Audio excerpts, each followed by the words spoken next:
Hey, what's up? It's your girl Shasta, and I'm hopping on here to talk about Real Housewives of Potomac. So make sure that if you have not already, please subscribe to the channel, okay?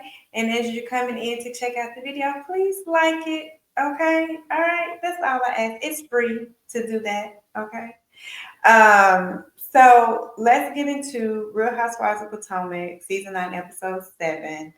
Um, it was a good episode. I have no complaints. And listen, it's gagging me to have to say this, but I'm feeling this Gizelle we getting this year, this season. I don't know who talked to you, Gizelle, but you know what I'm saying? Give them a high five from me because this new Gizelle, this new attitude that she's bringing is definitely a breath of fresh air. Okay. Previous seasons have been dark, and I think it's because Gizelle has been so dark and heavy. And I just feel like she's lighter and she's, dare I say, becoming more likable. So it's making the show kind of flow really well. Didn't know she had it in her, because I'll tell you right now, I ain't like Gizelle since season 1, episode 1. Okay, I was never here for Gizelle. Okay, so Gizelle, you know what I'm saying? Proud of you for making the change. All right, all right. So always, all things discussed on this channel are definitely alleged. They are my very own opinion, and they're for entertainment purposes only. So we open up the episode with Stacey and TJ at her new apartment. She tells them they need to break in her new spot. Uh, Code for I want to drop these panty draws and give you some cootie cat. Stacey wants to sit right there on that man and rock his world. You hear me? I mean, rock his world like they at damn Kings Island, uh, something like that. And baby, ride him like a roller coaster. She is ready. And TJ over there like, girl, where is the closet so I can go in there and look and see which one of your pocketbooks I can carry? TJ, yeah, boy. There is no chemistry. There is no chemistry between Stacey and TJ. They have no chemistry. They have there's no spark. I don't even see any built up sexual tension between these two, which is crazy because Stacey is a very very beautiful lady with I feel like she has a lot of sex appeal. You know, she just gives off this sexy confidence about herself. And the fact that he is ignoring all that tell me everything I need to know. Now it's all right that you then made a pact with the Lord and you done said that you know you don't want to be in nothing else until you get married, and so you want to hold on to your precious your precious jewels or whatever until that person come along that you want to share them with. I respect and understand that. However, as a man, okay,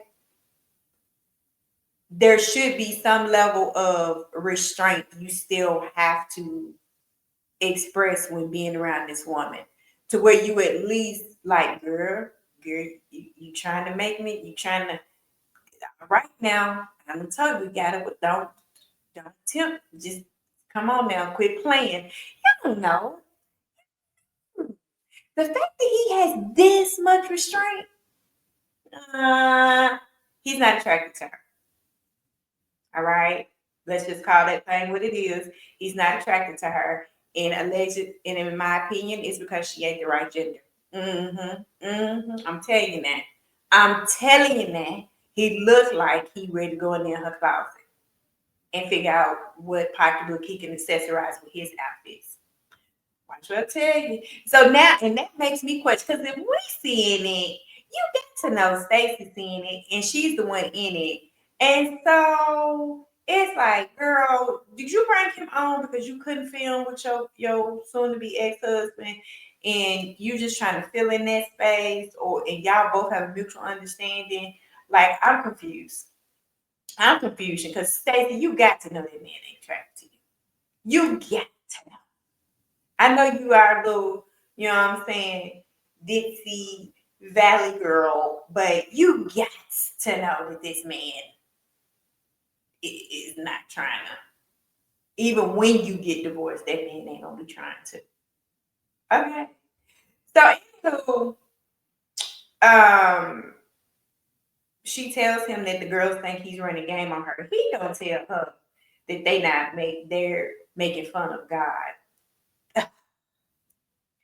The ladies are not making fun of God. I get it if you know what I'm saying. To me, there's a difference in, this is your journey, you're remaining celibate. I respect that. I think where I'm confused is that there in this scene this week, it was just very cringy to watch how she was just flirting like on full display. And she even said, I think at one point, and literally said to him, I'm trying to flirt with you for God's sake.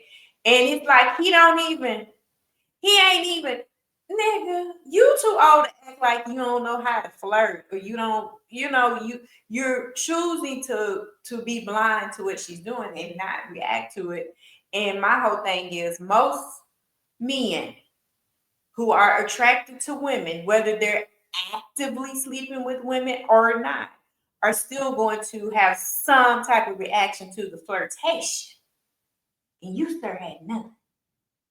So it's giving that you are probably using her for some type of exposure, because whatever it is you were previously on, I ain't never seen it. I never recognized. But you, the other thing is he doesn't have a face that's gonna stick out to you either. He doesn't have one of those rememberable faces where you go, "Ooh, girl, you see him?"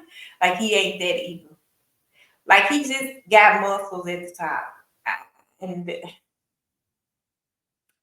And then he walk around with sometimes these see-through shirt. I saw a picture the other day where he was posing with her and he had on like this see-through shirt, kind of like the shirts that Lenny Kravitz be wearing. Listen, TJ, only, and I emphasize only, Lenny Kravitz can get away with that. And we still think he's sexy. Much like how Prince used to do certain things, wearing heels and things, and we still thought it was mad sexy. And you can't do that. You can't do that. We looking at you like, put a shirt, shirt, nigga. You anyway, Stacy, girl.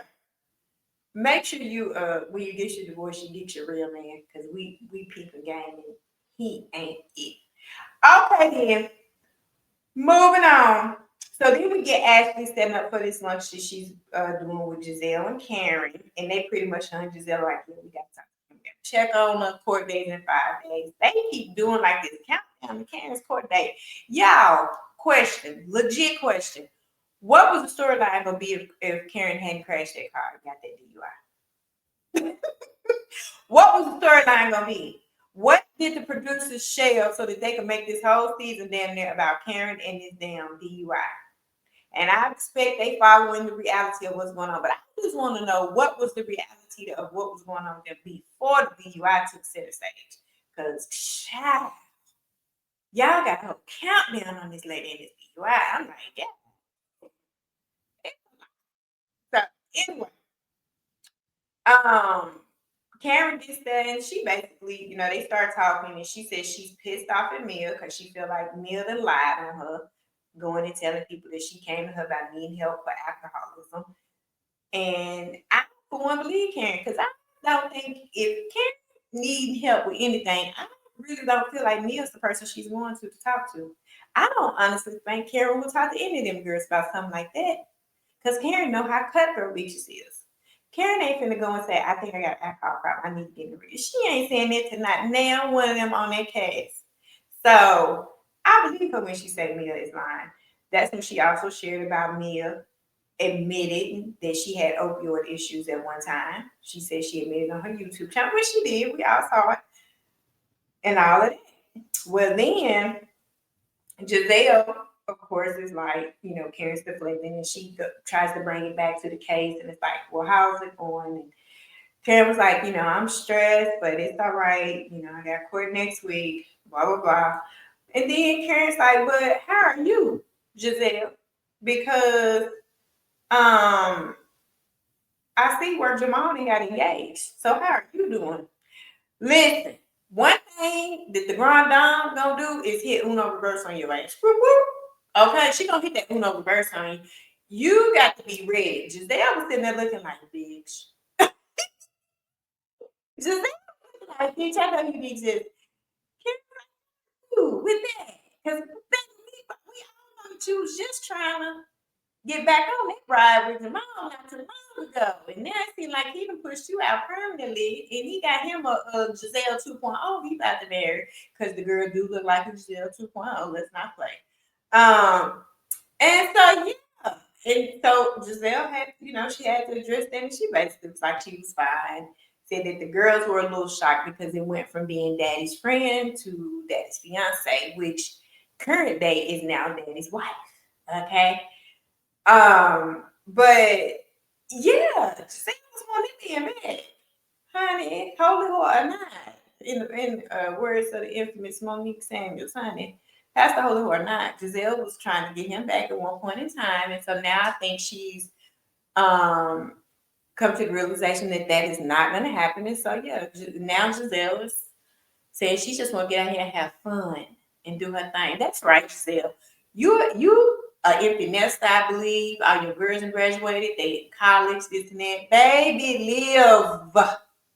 Okay? Live. You can raise your children. You look good. Okay? You look blessed. All right? Get on out there. Get on out there and do your thing, Giselle. And don't let nobody shame you about it. Get you 2, 3, 8, 9, 10 boyfriends if you want to, Giselle. Okay? Do your thing. Then we get Wendy with her family. She's discussing her upcoming 40th off. She's doing an all-white party. And they talk about how Eddie's parents have not been were not in his graduation from college when he graduated from law school. They really have not been around their children, don't really know their children like that. And so they're excited that his parents and his siblings are supposed to be coming, but there's an issue, I guess, with the siblings' kids, and the parents are supposed to be staying behind or something to keep the kids, or going to stay somewhere to keep the kids because they don't trust nobody else to keep the kids. I don't know, but what I will say is this: I was kind of like, damn, they ain't into his important stuff. They don't have a relationship with the grandkids. Is it all tied to the whole what is it, the different tribal connections and things like that? Is that what it is that had this rift between Eddie's family? And because I know they didn't like the fact that he married Wendy, and that's initially where it started. Is that what it is? Anybody familiar with the situation or more familiar with how their culture does and things like that, drop that in the comments and let me know. Because that it's just very sad, I guess, that it has been like that. And I really do hope that they start to mend that, because that is very discouraging. So then we get Ashley. She's meeting up with her mom. She's got the boys. Baby, every time Ashley children is in the scene with her, they climbing on something loud, doing something. I'm like, girl. Listen, y'all, I be want to go through the TV and grab them little chair and get your ass off this counter. They just be back there doing, see, that ain't Ashley. Where your black mama side? Sometimes that black mama side get to jump out of the girl to check them children. I wonder if it be jumping out when the cameras ain't rolling. Maybe that's when they jump out. Because I be like, get control of them children, Ashley. Anyway, She talked to the mama. She tell mama that we finally get an update on this damn divorce, y'all. She tell them they go into meditation, and then from there there's gonna be about 30 days, and they'll be able to sign paper, get the papers done and signed. Update on it as of yesterday in real life, which as of yesterday, honey, they done filed it. They all on the same page. They all agreed to the settlement and everything. So girl, you about to be a you about to be a free woman, honey. And actually, we know you've been moving around. So if you finna add one rapper down and add them into your roster, be intrigued with your storyline to see how you finna move now that you finna be a completely divorced woman if they bring you back next year. Otherwise, I'ma stand on business and say y'all can still go and take her off. But if she finna give us that single actually bopping around, who she dating, how she finna maneuver being single, because up until now, and I'm sure the rest of this season, all we gonna have is Ashley getting in everybody else's business. So if she come back next year, she should be coming back as a divorced woman. And now we need to see what Ashley business looks like. Okay. Also when talking to her mother, she starts talking about her mother's party, and apparently the party is a deadbeat. He don't pay his way. And so there's that. And Ashley is saying that because of the lack of money, she always feel like her mom's gonna get to a point where she got to take care of her and this and that. Girl, listen, your mama grown. Just look out for the best you can, but if you got to kind of wipe your hands of that ass and be like, if you like it, I love it. Because sometimes people choose people, and you be like, damn. Because I'm just saying, at the big age, why is we still taking care of the nigga? At the big age. That's different. But anyway,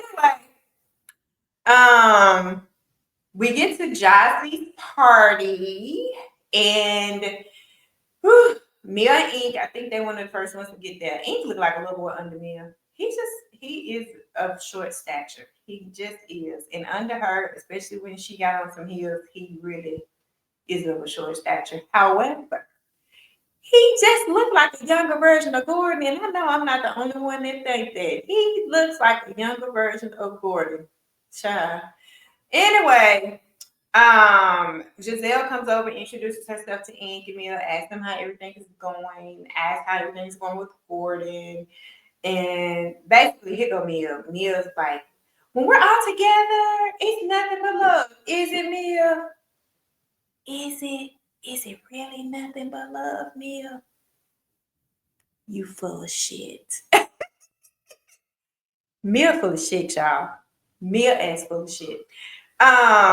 Then we get Wendy and Eddie. They arrive. Kay and her man Greg arrive. Karen and her friend Vivian get there. Honey, Kay decides she gonna approach Mia about her man Greg, so she takes this opportunity to go over there to Mia to say, that's my man over there. I don't appreciate how you tried to say he was a drug dealer. And Gizelle kind of chimed in and was like, yeah, because making accusations like that about that man can hurt his reputation, this and that, it's detrimental. And Kay is like, he's a social worker, blah, blah, blah. And Mia with her smart ass gonna say, yeah, we can tell. I mean, he looks like he's a social worker. Mia, and you look like you was stomping around on them big ass feet, sliding down a goddamn pole onto somebody's husband's dingling. So we're not going to talk about what people look like, okay? Quit running around now, acting like Gordon didn't pick you up from the gutter and make you something, and now you feel like you finna walk in somewhere and try to check everybody else. Humble yourself. Social working is social work to me is right up there with teaching. I give the utmost respect to anybody that's in that field, especially a Black man, okay? We need more Black men in that field so that they can help some of our other Black men that need that help, okay? So, girl, don't try him. Don't do him. Okay, unlike you, he didn't have to ride on nobody to get to where he's going. He did what he was supposed to do, and he did it the right way. An educated black man out here helping other people. Girl, what do you know about that? Not a damn thing. Okay. Um. So anyway, let me get back right because she had pissed me off with that. Then we get Stacey and TJ. Sure. I don't care. I don't care. I don't care. Again, TJ is coming in there. He looked like he was what? Ready to go in somebody's closet and be like, girl, where you get this bag from? Oh, what is this? Oh, this bag and these shoes. Oh, that's what he giving me, and it just is what it is. But anyway, Ashley starts talking to him and asked TJ what him and Stacey be doing, and he started talking about how they went to the zoo the day before. TJ, you know, like, I know you ain't even doing sexy things. What y'all get the zoo and ain't no children with y'all? He on my nerve. He on my nerve. He can't put my finger on what exactly he trying to do. But I feel like this was a plan concocted by him and Stacey. Yeah, this got to be a plan concocted by him and Stacey. That's all this is. Cause child, go on. But Eddie tried to throw him a lifeline, and Eddie pretty much was like, most good relationships start off as good friends first. And here go TJ. Yeah, because you start off as friends, and then once it gets physical, then you get bored. To who? To a person who with somebody being physical and don't want to be with them being physical because they not the gender they want to be with, in my opinion. Mm-hmm. Anyway, moving right along. Jazzy did her toast and everything. Jazzy, I caught the code switch, boo. I caught the code switch, boo, and I ain't even mad about it, baby, because we know how that had to go sometime. All right. So those that know. Um, Mia decides she wants to take this opportunity to approach Karen about what she done said to Gizelle. Gizelle was like, bitches, not in the middle of this floor you want. And she like, yeah, come on, let me get these two. We finna go over here. So they go over to the side and sit down. Mia is like, you told Gizelle that I've been in rehab, and that's not true. I overdosed. And Karen was like, okay, bitch, you overdosed and they had to take your Bigfoot ass to the hospital. Right or wrong. We compare apples and oranges. Like, let's not overthink this. You still ended up in the hospital and you was addicted to opioids and you overdosed, bitch. The fuck?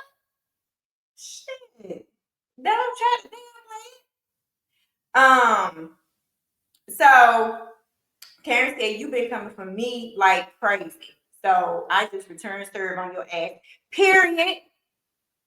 Period. And she have been coming for her because every time her little person she be rubbing pocketbooks with, in my opinion, do some or say some and Karen get her ass together and yank her ass up. Here come Mia with the bullshit. If Mia minded her business and stayed out of that shit with Jacqueline and goddamn Karen, her and Karen probably wouldn't be beefing because they really didn't have none. But see, since Mia keep wanting to insert herself, then that's what the fuck she get. It is what the fuck it is.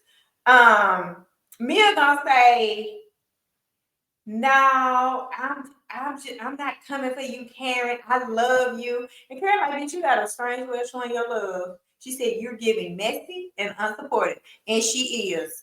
And she's doing that because again, she's trying to make it seem like Karen has this whole big problem because she's trying to come for Karen's spot. And that's on big period. And if I was Karen, I would have fucked with Mia. No, well, I'm sure she won't though, because now she see who she's dealing with. She's dealing with Mia, and she needs to stay that way. She needs to recognize, her and Mia are work associates, and after that, anything outside of that, because Mia just be trying to gather information to try to use against Karen later on. Fuck all that.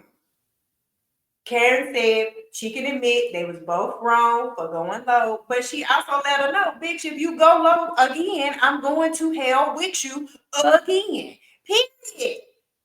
Period. Big brown dime energy, bitch. It is what it fucking is. If you go low again, I'm coming right back with you. So it's up to fucking you when this stops. Because I'm not backing down. Karen said, who wants the smoke? Who want the motherfucking smoke?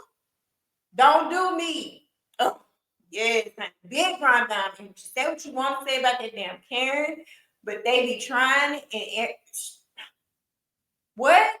She be returning serves on their ass and then they got that Bruno reverse on their ass. Don't play with her. And they ain't never ready. So I don't know why they just don't leave her the fuck alone and let her do what she need to do. The fuck? So next thing we got is Karen being with her cousin David. Apparently he was on the phone with her when the accident happened, and they, just kind of talked about what Karen has been going through the last few years, and just explaining that she thinks that night it was a culmination of just things on her mind that might have, possibly been a factor in some of the decisions that she made that may not have been the best. It seems like she's just dealing with a lot of grief and stress and different things like that with Ray. And so at the end of the day, we're not going to make excuses. Karen, sit your ass down. When you drink, you need a driver. Period, point blank. Whatever come out of this case after this, we should never, ever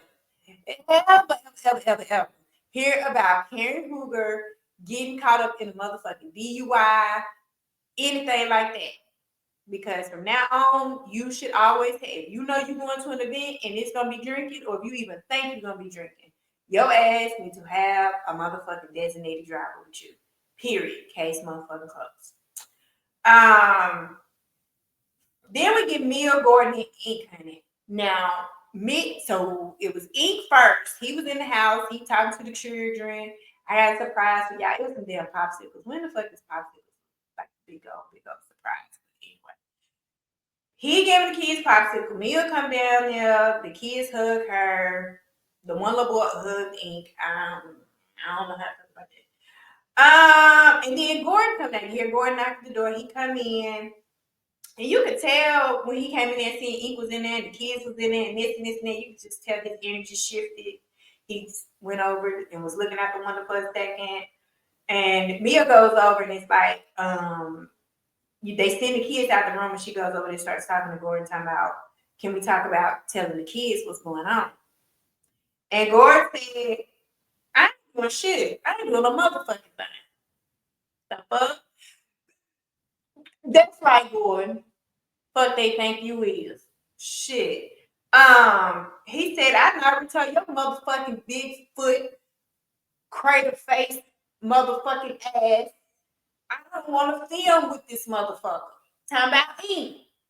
Okay? He done told this motherfucker he don't want to film with his motherfucking ass. He like, when it's us and big things, you know what I'm saying? It's one thing. He said, but when it's just us talking and I'm trying to talk to you, I ain't trying to film with this motherfucker. So then, Big G, because this Big G, big boy Big G, he activated.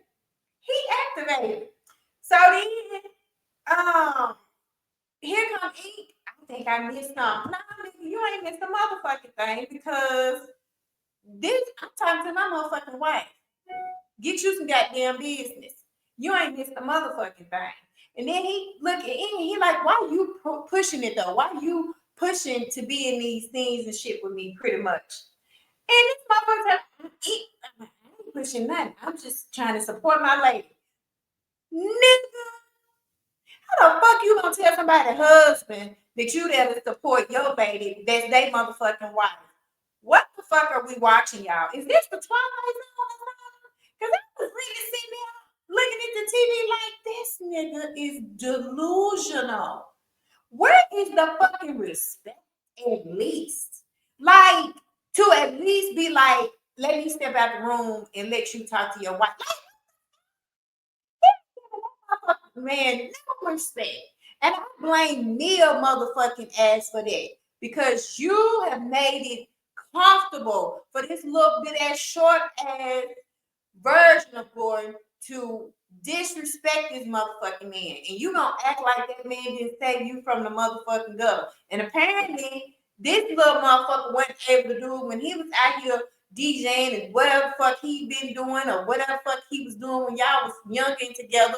You saw opportunity to latch on to a nigga with money and you took it. You know what I'm saying? And then you trying to play us like he groomed you, he did this. And that girl, get the fuck out of here. You was stripping in the club. Everybody in that motherfucker was grooming you to a certain degree. You start motherfucking with money. You jumped your ass on out there with him. Went with him. He put you on that shit with all them damn companies. You was running with goddamn money. Allegedly, in my goddamn opinion.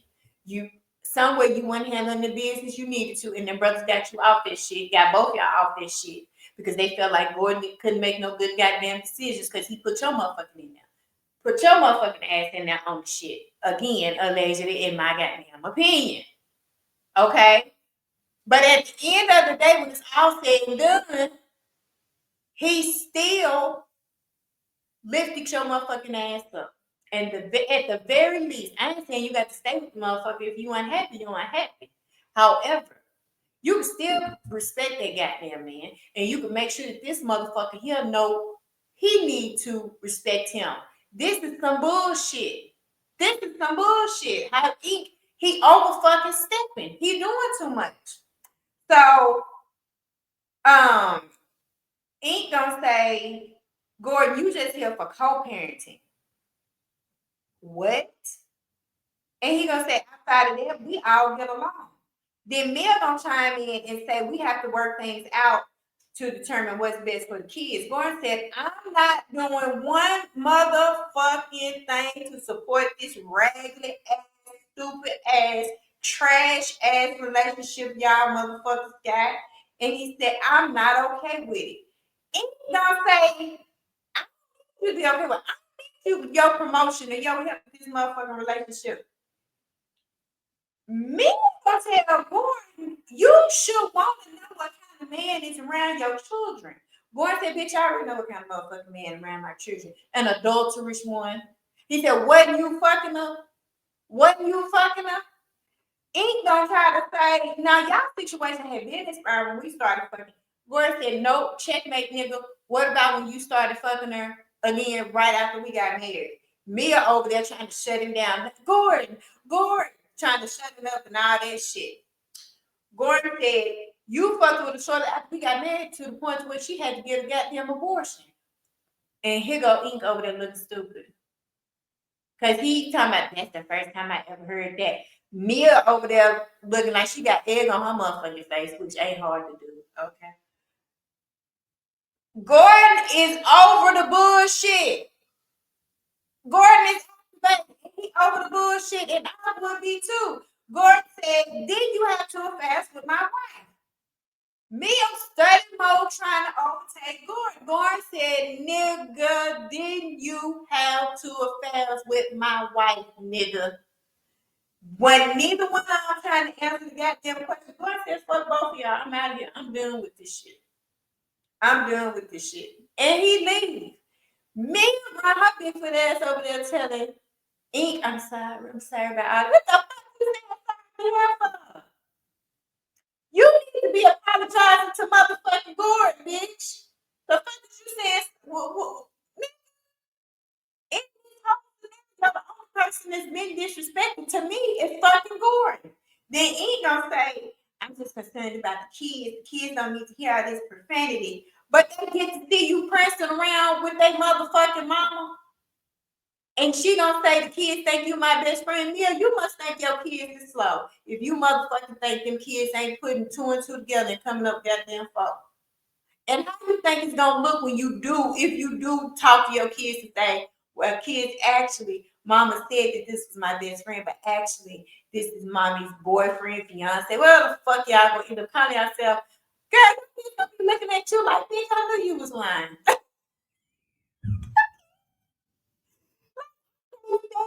people don't give their kids credit for shit. Kids are very smart. Them kids got iPads and everything. Y'all think the kids ain't looking and seeing what the fuck? Them kids know what the fuck going on. Shit. She got on my nerves, y'all. I don't like middle season. I don't like middle season. And I tried to really give me a damn, you know what I'm saying, benefit of the doubt when she first came on the show because I don't like to prejudge and I don't care about nobody, whole facts. You know what I'm saying? I don't care about nobody whole facts, baby. Your whole facts is your whole facts. Everybody got one, okay? If you been out here on the stroll, you been out here, you been doing your thing that is on you. Everybody got history. However, this season right here, this side of Munich weekend, I don't appreciate it. I'm right there with Gordon. She got us fucked up. Okay? Got us fucked up. Anyhow, I'm done. That's it. Drop down in the comments. Let me know what you thought about the damn episode if you saw it. Let me know what you think about this throuple with Mia and Gordon and Ink. Who y'all think wrong? You know what I'm saying? What y'all thinking? And again, I really want to know like about the whole Wendy and Eddie thing and Nate family saying like what is the if anybody knows, I really want to know what the history of that is. And why it just seems so extreme to me. And I feel like it's probably a reason, a good, but I don't want to be ignorant and speak out of turn. So if anyone knows, just drop that in the comments, let me know. Again, please subscribe to the channel if you have not already done so. Like the video if you haven't already done so. And I'll holler at y'all on the next one. All right, I'm out.